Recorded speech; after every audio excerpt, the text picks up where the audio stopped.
All right, welcome to this explainer. Today, we're going to dive into some source material that honestly completely flipped how I think about a really fascinating duality.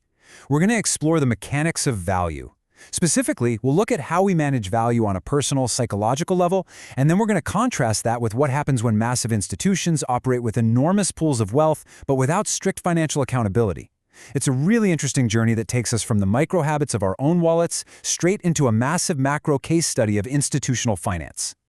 To start us off, you know that famous Tyler Durden line from Fight Club? The things you own end up owning you? It hits the nail on the head when it comes to the psychology of our relationship with money. If we don't actively control our consumption, our money ends up controlling us. It places us in these incredibly vulnerable positions where our jobs aren't just options, they become absolute necessities just so we can maintain our debts. So, here's the roadmap for today. We'll start with the true value of money, surviving the rat race, and mastering your production. Then, we'll pivot to institutional wealth, the Ram Mandir allegations, and finally, the price of accountability. Let's get right into it. All right, Section 1, the true value of money. What is it, really? We all know money is a medium of exchange, right? But the sources really challenge us to stop thinking of it as just paper or, numbers on a screen. It's actually really fascinating to redefine it simply as an expression of value. Think about it. When you get paid, it's because you produced value. When you buy something, you are handing over that value. Money itself isn't inherently good or evil. It's just a neutral metric of value creation and consumption. Understanding this kind of takes the emotion out of money and lets us look at it purely mechanically. And this anecdote brilliantly illustrates why understanding that mechanic is absolutely vital. $30 million. Back in 2003, heavyweight champion Mike Tyson filed for bankruptcy.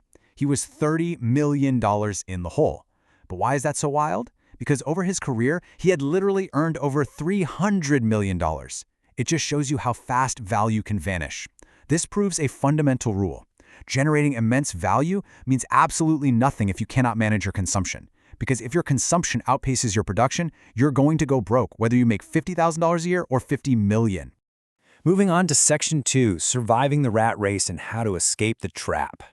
A massive culprit here is something behavioral finance calls the ostrich effect. You know that pit in your stomach that makes you instinctively swipe away your bank notifications after a really expensive weekend out?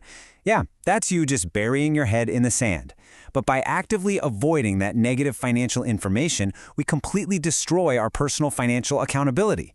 I mean, we can't fix a leak in our consumption if we absolutely refuse to look at the pipes. So the crucial point here is this.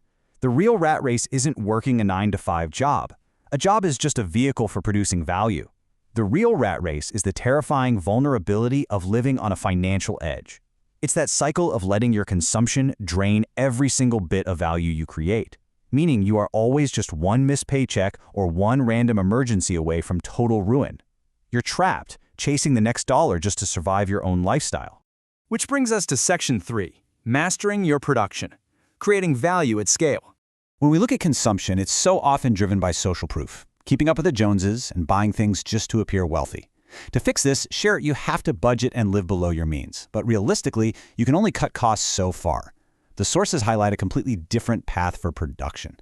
Figures like YouTuber Graham Stephan or Gymshark founder Ben Francis didn't get wealthy just by clipping coupons. They identified a market problem and provided a solution at a massive scale. If you can produce value at scale, whether that's through a business, content, or specialized skills, you exponentially increase your wealth. Okay, Section 4, institutional wealth and trust, scaling up value. So what actually happens when millions of people pool their produced value together based on absolute faith? To explore this, the source material dives into a massive real-world case study, the Ram Mandir Trust in Ayodhya. Following a Supreme Court order, the BJP government established the trust as an autonomous trust. Now, what does this actually mean? Neutrally speaking, on paper, it means it operates basically like a private entity. It was removed from standard government control, and crucially, it was exempted from RTI, right to information inquiries regarding its donations and management. So it lacked the mandated public transparency that usually goes hand in hand with large public funds. And the scale of the value we're talking about here is just staggering. In a massive fundraising drive in 2021, devotees donated approximately 1,511 crores. Guys, that is over 15 billion rupees in less than a month.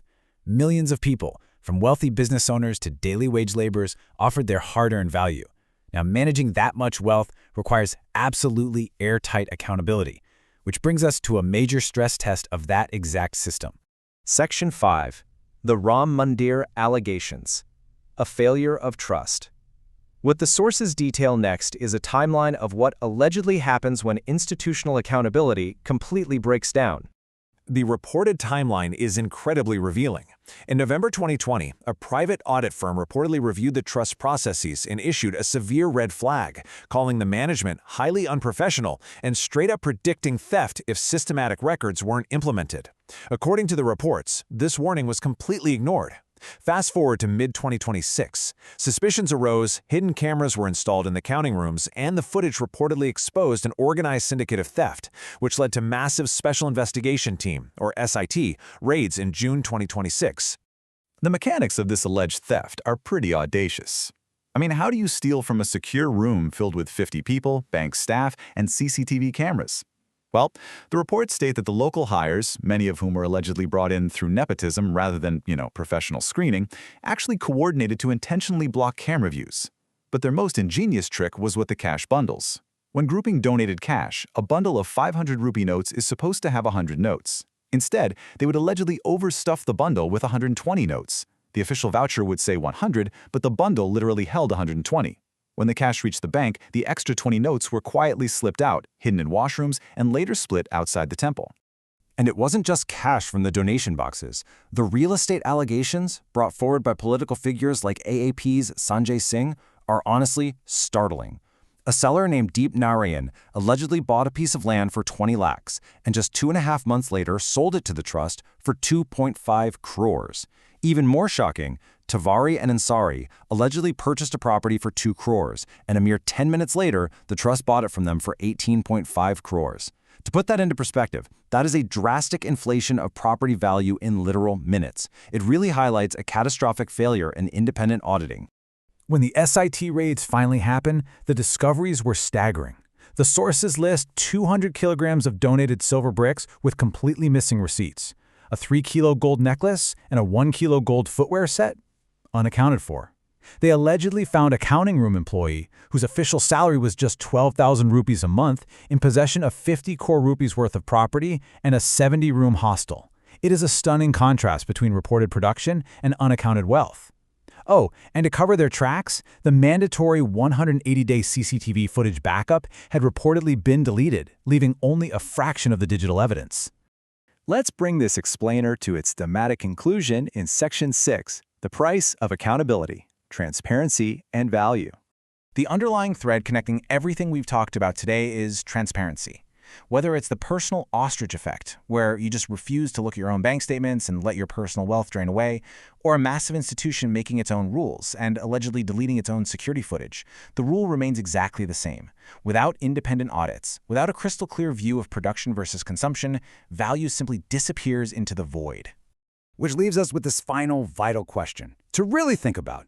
If we know that we absolutely must demand strict accountability for our own wallets just to survive the rat race, why do we so easily surrender that exact same accountability when it comes to the large institutions, organizations, and trusts that we put our greatest faith in? Transparency isn't a lack of faith, It's the ultimate protection of value. Thanks so much for joining me on this explainer, and I hope this gives you a powerful new framework for looking at how value operates in our world.